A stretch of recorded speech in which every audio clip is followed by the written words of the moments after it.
Everybody knows that the Indian economy is a dead economy. I'm glad that President Trump has stated a fact.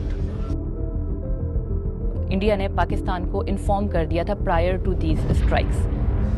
तो ये कहना कि जी हमने बता दिया था तो हमें आपके बताने या ना बताने की मेहरबानी कोई जरूरत नहीं है। Narendra, surrender! How low can Rahul Gandhi go to defame India? At this point, there seems to be no bottom.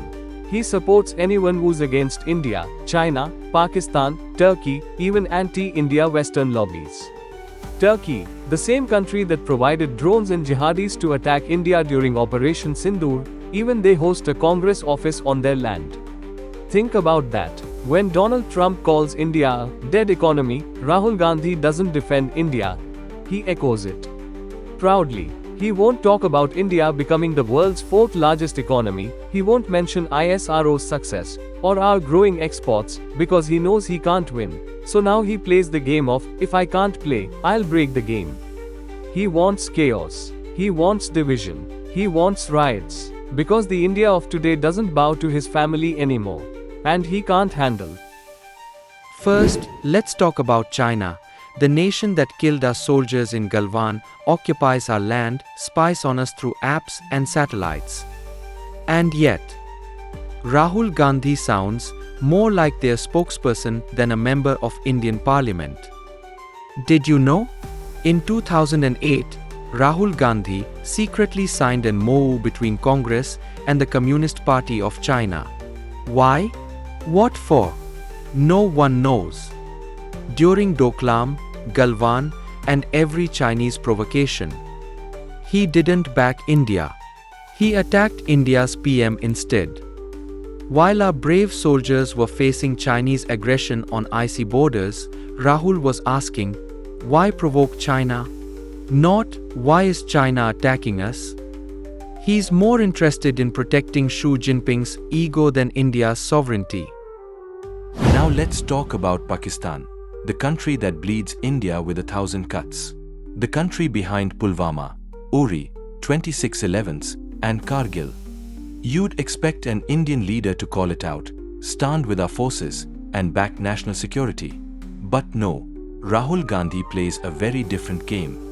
He is Pakistan's poster boy. Why else would Pakistan's parliament quote him? Their TV channels run his speeches. Their social media call him India's real hope. When Indian Air Force destroyed terror camps in Balakot after Pulwama, Rahul didn't ask how many Pakistanis we killed. He asked, how many trees were destroyed? He asked, where's the proof? Let that sink in. Your army avenges its martyrs. Rahul Gandhi doubts it. Rahul Gandhi's distrust doesn't stop at borders.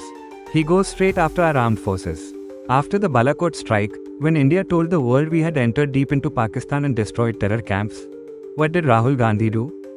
He demanded proof. Yes, the same man who has no proof of his own work in decades wants evidence from our soldiers who put their lives on the line. When our forces launched surgical strikes after Uri, Rahul called it fake drama.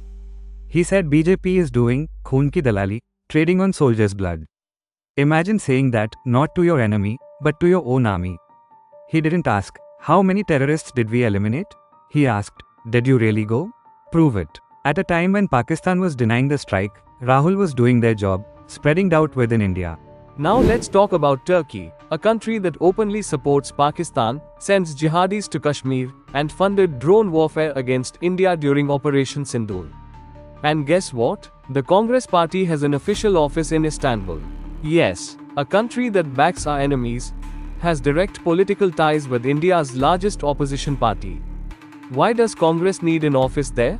What deals are being discussed behind closed doors? What ideology connects them? Turkey has become the global hub of radical Islamist networking. Erdogan dreams of reviving the Ottoman Caliphate, and he calls Kashmir occupied Muslim land. Still, Rahul Gandhi and his party maintain cozy relations. So ask yourself, why is Congress always in sync with India's enemies, China, Pakistan, Turkey? Even when Donald Trump, a foreign leader, wrongly said India is a dead economy, Rahul didn't defend the country. He echoed it. He said, Trump is right. India's economy is dead. Really? Let's look at facts. India just became the fourth largest economy in the world, breaking records in GST, exports, stock market, infrastructure, and digital tech. World Bank, IMF, and global source call India the future of the world economy. But Rahul, he celebrates when foreign powers insult India.